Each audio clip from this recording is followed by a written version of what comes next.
Mga technician, meron muna tayong ginagawa ngayon. Ang tatak nito is Platinum Sultan. Ayan, amplifier sa MR350OR 350R. Ayan, ang sira niya, kunti lang na may sira. Medyo tinahi ko to. Ayan, tinahi ko siya.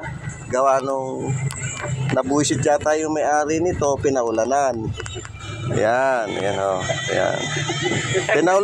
Pinaulanan, kaya yan nangyari.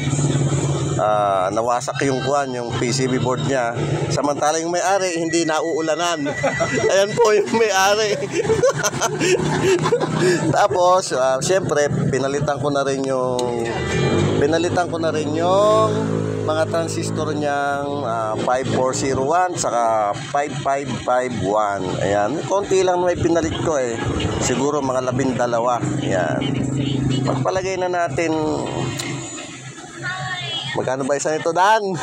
Ang dami nito. Ayan mga ka-technician. Ayan po mga pinalitan ko. Ayan. Kasi yan, buo pa yan. Pero, yung mga paa niya may kalawang na. Ayan o. Ayan o. May mga kalawang na yung paa niya. Hindi na pwede yan. Ngungo na tunog niyan. Tsaka nagkakaputol-putol na. Sabi ng may-ari, ikabit ko pa raw. Oh, talikod lang ng talikod, di tumitingin, oh. Alam mo, kasama ka na sa vlog.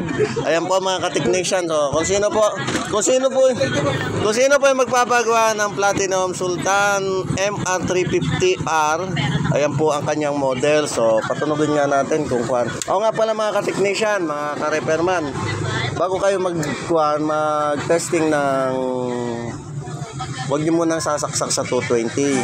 Gawa nung baka may maapektuhan, kung may mga shorted pa, yan. Series nyo muna. Kagaya nito, alisin ko saksak, series. Ayan. Makikita nyo itong series ko. Ayan. Series yan. Okay. So, i-volume na natin kung talagang. Ayan, nakikita nyo series, oh. Kumukuti-kuti tap din siya habang nagbe-bass. Ayan. Pero ininakuan na ampli niya, bigulo natin, nangarigos. Ayan. Nangarigos. Ang tagsa diri, di nangarigos. Comedy naman tayo mga ka-technician ko. Ayan, so may nagawa tayong araw ngayon na to. Yung may-ari po niya siya, si Avatar, Tigahuban. Ayan, yung kasama niya si Barikoy. Yung technician kong pogi, tsaka ito. Okay na, so tunog na siya. Ang problema nito sa bedan, uutangin na naman ang kalahati nito. Upload na.